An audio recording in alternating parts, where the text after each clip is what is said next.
Hello dear students, I am Krishankant Bhardwaj. Today I am here to launch a new program regarding PGT history. As you all know कि अभी HPPSC ने जो है PGT history की जो vacancies हैं वो ओपन करी हैं, तो शिमला IBS जो है PGT हिस्ट्री का कोर्स लॉन्च कर रहा है, जिसके अंदर ऑनलाइन एंड ऑफलाइन दोनों तरह की जो है आपको क्लासेस प्रोवाइड की जाएंगी। मैं आपके सामने पीजीटी हिस्ट्री का सिलेबस और हमारी स्ट्रेटजी इस एग्जाम को क्रैक करने के लिए क्या रहने वाली है वो ब्रीफ में डिस्कस करने वाला हूँ। ठीक है, अभी क्या है, पीजीटी हिस्ट्री जो है उसका जो मेन टारगेट है सिलेबस दैट इज एमए। तो एमए तक का जो हिस्ट्री का सिलेबस है वो आपको सारा कवर करना है। दैट मीन्स आपको एनसीईआरटी से स्टार्ट करके from 9th 10th +1 and +2 then आपका ग्रेजुएशन देन मास्टर्स का जो सिलेबस है उसको एक कंपाइल फॉर्म में जो है हमें प्रिपेयर करना है इस एग्जाम के लिए। अभी आपको सबको पता है कि हिमाचल के अंदर डिफरेंट यूनिवर्सिटीज से जो है बच्चे एमए करते हैं, तो डिफरेंट यूनिवर्सिटीज का सिलेबस थोड़ा सा डिफरेंट रहता है। तो हमें क्या करना है, अगर एग्जाम को श्योर करना है कि हमें निकालना है एग्जाम, क्रैक करना है एग्जाम, तो हमें हर तरह का जो भी सिलेबस है उसको जो है आपको एक एग्जाम पर्सपेक्टिव में प्रिपेयर करना पड़ेगा। सो इसका सॉल्यूशन हम आपके सामने लेके आए हैं, दैट इज कि हम HPU, ICODOL, IGNO, even NCERT इस सबको हिस्ट्री के जो भी आपके 3 फेज हैं, है ना, लाइक इंडियन हिस्ट्री के अंदर आपका प्री हिस्टोरिक, देन आपका प्रोटो हिस्टोरिक, देन आपका हिस्टोरिक टाइम। तो ये जो सारा टाइम फ्रेम है इसके अंदर जितना भी टॉपिक्स आपके इन सारे कोर्सेज के अंदर हैं और आपका जो सिलेबस मेंशन करा है बोर्ड आपका जो बोर्ड ने, तो उसको जो है हम क्या करने वाले हैं, टारगेट करने वाले हैं। ठीक है, तो हमने कुछ सिलेबस आपके लिए बनाया है इस तरह से, सारे जो अलग अलग यूनिवर्सिटीज़ के सिलेबस है उनको कंपाइल करके, इवन आपका जो HPPSC ने सिलेबस लॉन्च करा है उसके साथ मैच करके। ठीक है, एक चीज़ को ध्यान देना है और बहुत ज़रूरी है ध्यान देना, दैट इज़ कि जो सिलेबस बोर्ड या आपके कमीशंस जो आपको लॉन्च करते हैं दैट डजंट मीन कि उसी से आने वाला है। आप इतने एग्जाम दे चुके हैं और आपको समझ आ गया होगा अभी तक कि जो आपको सिलेबस मेंशन किया होता है जस्ट वो उसका आपका एक नाम और एक ब्रीफ सिलेबस देते हैं, उसका जो डिटेल्ड वर्जन है वो आपके सामने सिलेबस का नहीं होता। तो बच्चे क्या करते हैं, उसको ओवरव्यू लेके उसके बारे में थोड़ा थोड़ा स्टडी करेंगे, देन फिर बाद में एग्जाम में बैठने के बाद समझ आता है कि चीज़ों को बहुत डिटेल में पूछा गया है। तो ये आपके पास एक बहुत बड़ा चांस है, तो हम रिस्क नहीं ले सकते कि जस्ट हम थोड़ा बहुत वो इसको ओवरव्यू लेके पढ़ें, है ना। एग्जाम बहुत बड़ा है, बहुत बड़ी पोस्ट के लिए, तो हमें पढ़ना भी उसी तरह से उसी डेप्थ में पड़ेगा। तो इसी कोशिश में हम आपके साथ जो हमने सिलेबस मेंटेन करा है उसके बेसिस पे जो रिक्वायरमेंट है तो उसको थोड़ा बहुत मैं आपके साथ डिस्कस करता हूँ। ठीक है, ओके। सो पहले तो आपका जो है इसके अंदर वर्ल्ड हिस्ट्री का भी कुछ पोर्शन है।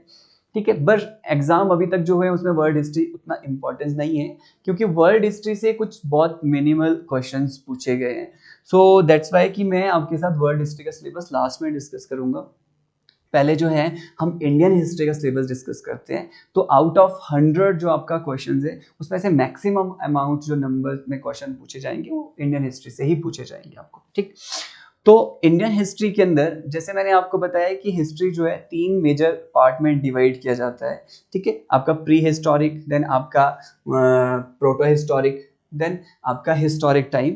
तो इसी तरह से हमने जो है आपका सिलेबस को मेंटेन करा है। ठीक है, तो आप देखोगे कि इंडियन जो हिस्ट्री है वो हम एंशिएंट हिस्ट्री से पढ़ना स्टार्ट करेंगे और क्लासेस भी आपकी इसी फॉर्मेट में ली जाएंगी। ठीक, एंशिएंट हिस्ट्री के अंदर हम जो है आपका प्री हिस्टोरिक और प्रोटो हिस्टोरिक टाइम पीरियड जो है पहले डिस्कस करेंगे, जो कि आपका 1500 BC से स्टार्ट होगा। ठीक है, इसके अंदर आपकी जो चीजें आपको पढ़नी है और आपको जो करवाई जाएंगी तो वो क्या रहने वाली है, जैसे कि आपका सबसे पहले सिविलाइजेशन है ना, Indus valley civilisation and different जो सिविलाइजेशंस थी। ठीक है, तो वो कहाँ थी, उसके पीछे आपका 2 चीजें आपको पैरेलली पढ़ना है। फॉर एग्जांपल एक हिस्टोरिक उसका क्या था, कहाँ पे थी, क्या था, देन उसके साथ साथ उसका कल्चरल डेवलपमेंट, उसका सोशियो डेवलपमेंट, आर्ट डेवलपमेंट, तो आर्ट एंड कल्चर वाला पार्ट भी पूछा जाता है तो उसको हम पैरेलल पढ़ेंगे। हम हिस्टोरिक जो उसका इवेंट्स थे वो भी पढ़ेंगे, उसका आर्ट एंड कल्चर वाला पार्ट वो भी साथ में करेंगे, दोनों को पैरेलल पढ़ने की कोशिश करेंगे। ठीक है, तो इस तरह से आप देखोगे कि सिविलाइजेशंस जो हैं उनको पढ़ेंगे। आफ्टर दैट हम देखेंगे जो आपका वैदिक टाइम है उसके बारे में हम देखेंगे। ठीक है, तो वैदिक टाइम के साथ साथ हम जब हिस्ट्री में आगे चलते हैं तो आपके पास जो भी सारा का सारा 1500 बीसी से आपका स्टार्ट होता है और उसके अंदर जितने भी टॉपिक्स हैं हिस्ट्री के, तो वो सारे के सारे टॉपिक्स हम इसके अंदर डिस्कस करेंगे, है ना। वैदिक के बाद हम देखेंगे कि आपका जनपदास हैं, जनपदास मौर्य टाइम। ठीक है, तो उसके बाद आप देखोगे कि ये कुशानास गुप्तास। ठीक है, तो उसके बाद गुप्ता टाइम पीरियड के बाद आपका जो आपका इंडिया के अंदर जो आपके और जो स्टेट्स डेवलप होते हैं तो उनके बारे में हम सारा दोनों तरह का हर तरह का पर्सपेक्टिव कवर करने की कोशिश करेंगे। ठीक है, जैसे कि उसका सोशल क्या रहा, कैसा था, उसका पॉलिटिकल स्ट्रक्चर कैसा था, तो ये सारी चीजें हर एक टॉपिक आप सिलेबस को जब डेप्थ में पढ़ोगे, है ना, आप इसमें स्क्रीनशॉट ले लेना, आप सिलेबस को देखोगे तो हर एक चीज को कवर किया जाएगा यहाँ पर। ठीक है, उसके बाद सेकंड जो आप देखोगे कि टाइम पीरियड 320 बीसी तक का जो था, आफ्टर 320 मौर्य टाइम के बाद 320 बीसी से 750 एडी तक का जो टाइम इंडियन हिस्ट्री में रहा उसके बारे में हम देखेंगे। ठीक है, जैसे कि आपका शुंगास, कनवास, आपका इंडो ग्रीक रिलेशन, जब मौर्य टाइम पीरियड में आपने पढ़ा होगा कि, है ना, कि मौर्य टाइम पीरियड में अलेक्जेंडर जो है वो इन्वेड करता है अप टू आपका जो इंडस रिवर था वहां तक, तो उनके साथ क्या रिलेशन थे, इकोनॉमिक रिलेशन क्या थे, मतलब ट्रेड होता था तो किस तरह से होता था, उस टाइम पे क्या हमें मिलते हैं, उस टाइम के आपके जो कॉइन्स मिलते हैं, ग्रीक कुछ कॉइन इंडिया में कहाँ कहाँ मिले हैं।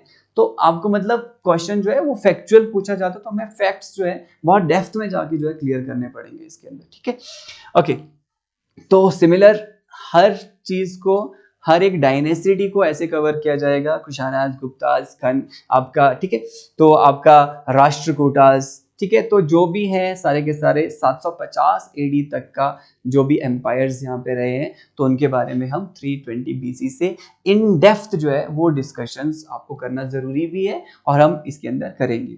ठीक है, तो मैंने आपको कहा था कि दो तरीके हैं पढ़ाई के, एक तो कि हम पहले जस्ट एक हिस्टोरिक टाइम पढ़ें फिर हम आर्ट एंड कल्चर में अलग से जाएं बाद में, एक है कि हम पैरेलल पढ़ें, हम साथ साथ में करें कि हम इंडस वैली सिविलाइजेशन पढ़ रहे हैं तो सिविलाइजेशन को देखते हुए, उनका सेटलमेंट को देखते हुए, उनका किस तरह का इकोनॉमिक जो था उस टाइम पीरियड में, इकोनॉमिक कैसा सेटअप था, वो किसके साथ ट्रेड करते थे, क्या यूज करते थे ट्रेड करने के लिए, सिस्टम क्या यूज होता था ट्रेड के अंदर। ठीक है, तो ये दोनों चीजें या तो साथ में पढ़ी जाए या इसको डिफरेंट डिफरेंट आप जैसे नॉर्मल किताबों में देखते हो अलग अलग तरीके से पढ़ा जाए। तो हमारा अप्रोच जो है वो इस तरह का रहेगा और ऐसा रहना चाहिए कि दोनों चीजों को जो है पैरेलल पढ़ा जाए ताकि अंडरस्टैंडिंग जो है वो और अच्छी हो सके। जो आप नॉर्मल मतलब रट्टा मारना होता है तो वो रट्टा ना हो, हिस्ट्री रट्टे का सब्जेक्ट नहीं है, सारा का सारा अंडरस्टैंडिंग का सब्जेक्ट है ना। तो इस तरह से सेकंड जो इसका फेज है तो ये वही बात कर रहा है कि ancient Indian archaeology, that mean जितने भी हमने जो भी आपने पढ़े ये डायनेसिटीज और टाइम फ्रेम, उसके अंदर सारे टाइम फ्रेम में किस तरह से इंडियन हिस्ट्री के अंदर जो है आपका आर्कियोलॉजिकल डेवलपमेंट होता है ना, कहाँ पे कौन कौन से सील्स मिले हैं, कौन कौन सी साइट्स थी इंडस वैली सिविलाइजेशन में, कौन सी साइट किस चीज के लिए इंपॉर्टेंट है।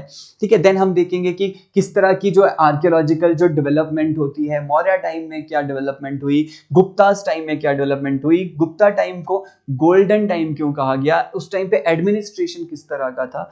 तो इस तरह से जो भी हमने ये ऊपर डिस्कस करे थे पॉलिटिकल सिस्टम किसी पर्टिकुलर आपका स्टेट्स का, तो उसी स्टेट्स के अंदर क्या आर्कियोलॉजिकल डेवलपमेंट हुआ, है ना, आपका इंडस वैली से लेकर 750 एडी तक, तो वो पूरा आर्कियोलॉजिकल डेवलपमेंट का एक अलग से सिलेबस बना है। लेकिन हम इसको क्या करेंगे, दोनों को साथ में लेके जो है अपना डिस्कस करेंगे। ठीक, ओके, सो आफ्टर दैट ये सब सिलेबस देखने के बाद 750 एडी तक आर्कियोलॉजिकल डेवलपमेंट पढ़ने के बाद हम स्टार्ट करते हैं आपका medieval history.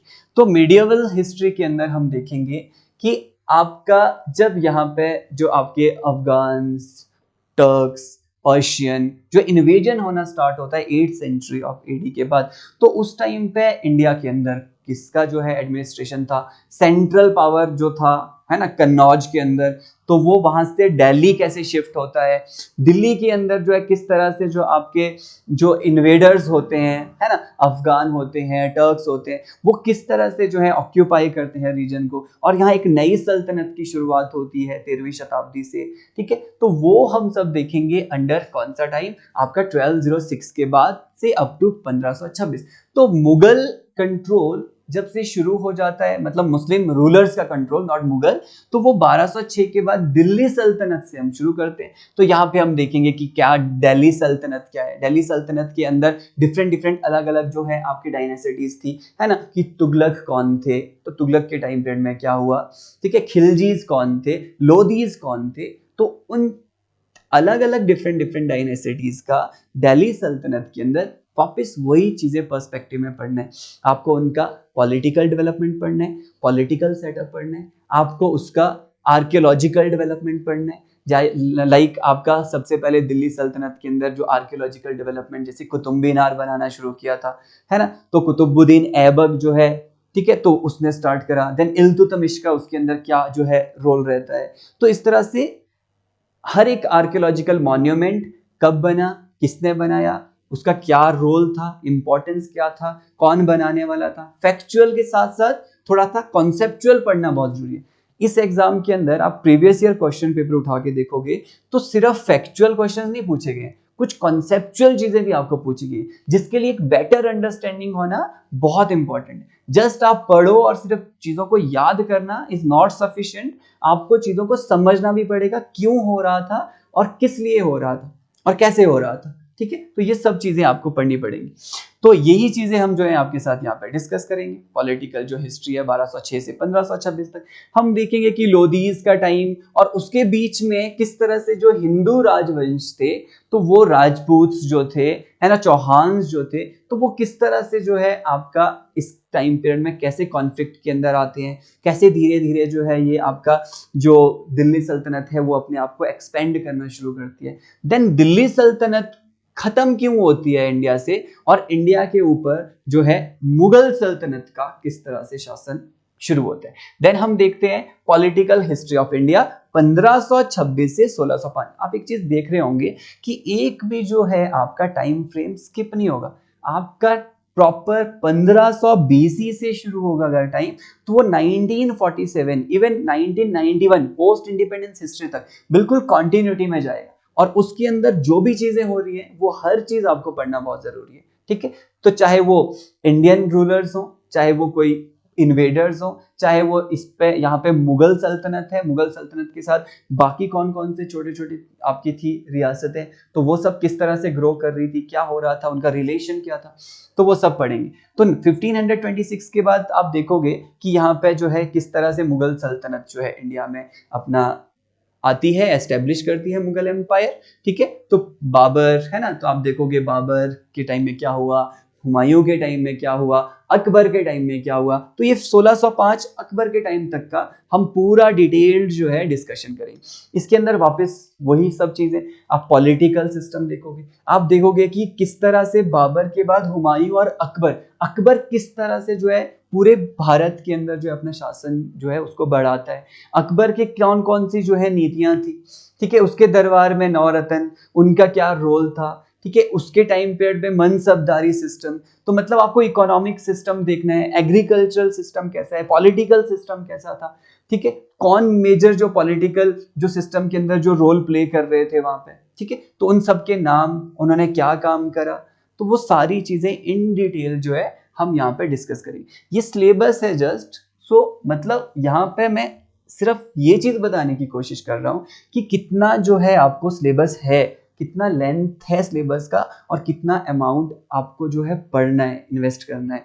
So that doesn't mean कि आपको एक छोटा सा एसएससी का सिलेबस जाके हिस्ट्री का पढ़ के आपका एग्जाम निकल जाएगा। आपको पूरा फुल फ्लेज जो है इन डेप्थ स्टडी करना पड़ेगा, ठीक है।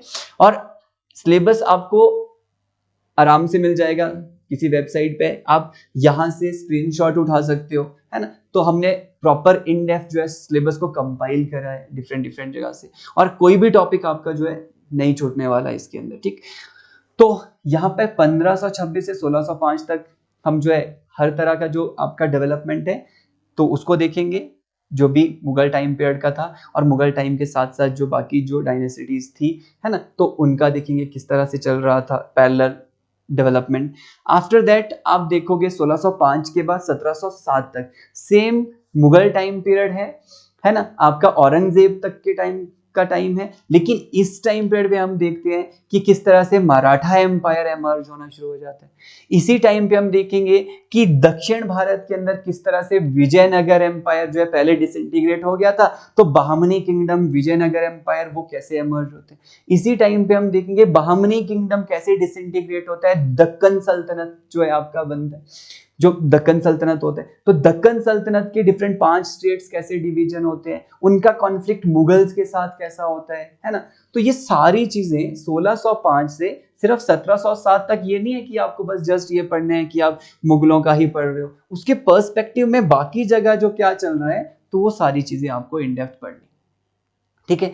तो आप सोर्स, ठीक है, तुजुके जहांगीरी, हर एक जो आपका रूलर था उसका कौन सा बायोग्राफी किसने लिखा, क्या लिखा, तो ये तो चलो फैक्ट्स हैं, ये तो पढ़ेंगे ही पढ़ेंगे। लेकिन जो आपका ऑल बाकी जो चीजें हो रही थी पैरेलली साथ साथ में, है ना, दक्षिण भारत में क्या हो रहा था, तो उसमें कौन सा एम्पायर था, कौन से राजा थे, ठीक है, तो वो सारी चीजें भी हम यहाँ पे इसके अंदर डिस्कस करेंगे। ठीक, आप एक बार इसको चेक कर लेना, एक बार पढ़ लेना पूरा सिलेबस, और उसके अंदर ये जो सारे टॉपिक है वो टॉपिक बेस्ड हम जो है अपना यहाँ पे सिलेबस कवर करेंगे अपने इस कोर्स के अंदर। ओके, आफ्टर दैट हम देखेंगे मॉडर्न हिस्ट्री का टाइम 1707 से 1856।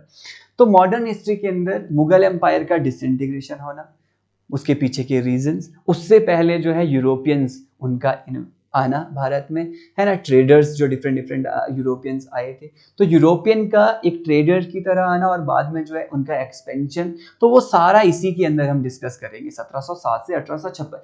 किस तरह से जो ब्रिटिशर जो हैं वो बाकी सारे यूरोपियन पावर को यहाँ से बाहर करेंगे, किस तरह से ब्रिटिश और फ्रेंच का राइवलरी जो है चलता है। इसमें एक इंपॉर्टेंट चीज समझने वाली ये है कि वर्ल्ड हिस्ट्री के कुछ इवेंट्स होंगे जो आपको रिलेट करने हैं मॉडर्न हिस्ट्री के साथ, क्योंकि आपको क्वेश्चन जो है मैंने बार बार बता रहा हूँ कि कॉन्सेप्चुअल भी पूछा जा रहा है, तो आपको जो है रिलेशन बहुत अच्छे से पता होना चाहिए कि किस तरह से रेनेसां टाइम पीरियड का इम्पैक्ट इंडिया पे हो रहा है, किस तरह से आपका रेनेसां के बाद इंडस्ट्रियल रेवोल्यूशन का इम्पैक्ट हो रहा है, किस तरह से जो कैपिटलिज्म था, है ना, तो वो किस तरह से जो है आपका उसका इम्पैक्ट इंडिया पे हो रहा है। तो वर्ल्ड हिस्ट्री में क्या चल रही है, साथ साथ में इवेंट्स, उनका इम्पैक्ट इंडिया पे क्या हो रहा है, वो यूरोपियन के पर्सपेक्टिव में, एंड इंडिया के अंदर जो डिफरेंट डिफरेंट आपके डायनेसिटीज एमर्ज होती हैं, मुगल एम्पायर का डिसइंटीग्रेशन होना, है ना, आपका जो है मैसूर के अंदर जो है आपका चेंज होना रूलर का, है ना, आपका हैदराबाद का अलग होना स्टेट का,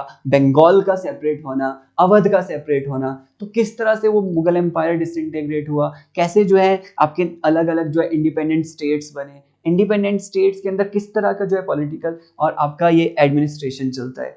तो सिमिलरली हमने यहाँ पे पॉलिटिकल डेवलपमेंट तो पढ़ना ही है, ब्रिटिशर्स का, यूरोपियन का और इंडियन रूलर्स का, साथ ही साथ में आप देखोगे कि इसके अंदर हमने क्या करना है, हमें इसके अंदर जो है आपका आर्ट और कल्चर डेवलपमेंट भी देखना है, उसका इन्फ्लुएंस, मुगल का इन्फ्लुएंस आर्ट एंड कल्चर में, एंड आपका यूरोपियन का इन्फ्लुएंस आर्ट एंड कल्चर में कब हुआ था, किस तरह से हुआ, कौन करता है मेन, है ना, जैसे आप कनिंगम का नाम बार बार सुनते हो, तो उनका क्या रोल था, उन्होंने क्या करा था, तो इस तरह की ये सारी चीजें जो है इसके अंदर डिस्कस की जाएंगी।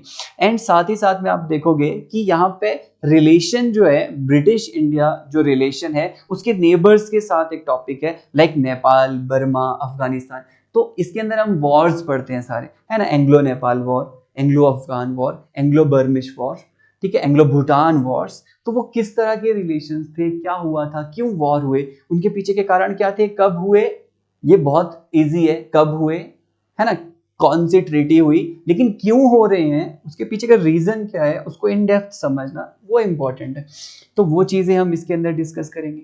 सिमिलरली उसके बाद जो है आपका सिलेबस, दैट इज आप देखोगे कि जो आइडियाज है इंस्टीट्यूशन, कौन से आपके गवर्नेंस इंडिया 1200 से 1750 तक, मतलब जो भी इस टाइम पे अलग अलग जो आपके क्या थे, जो हिस्टोरियंस थे डिफरेंट डिफरेंट, ठीक है, या फिर जो आपके क्या थे इसी टाइम पीरियड में आप देखोगे कि जो आपके पास क्या कहते हैं अलग अलग कोर्ट में जो इनके आपके ये पोइट्स बैठते थे, तो उनके क्या क्या आइडियाज थे, किस तरह से जो है वो आपका किसी पर्टिकुलर रूलर के बारे में लिखते थे, या क्या लिखा है, किस किताब में लिखा है। तो ये सब चीजें जो है इसके अंदर हम डिस्कस करने वाले हैं। ठीक है, ओके।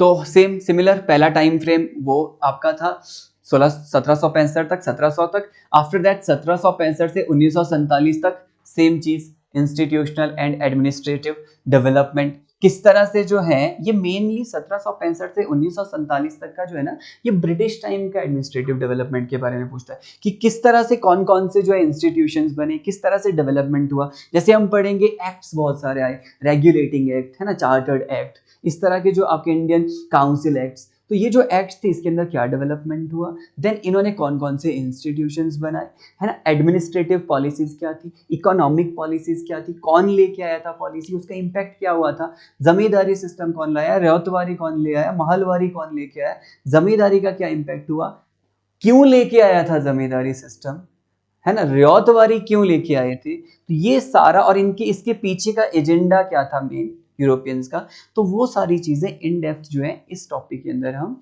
डिस्कस करने वाले हैं। ये सब कुछ वही लिख रहा है, आप देखो 1858 का एक्ट लिखेगा, है ना, और 1909 का एक्ट, 1919 का एक्ट गवर्नमेंट ऑफ इंडिया, तो सारी चीजें वही हैं।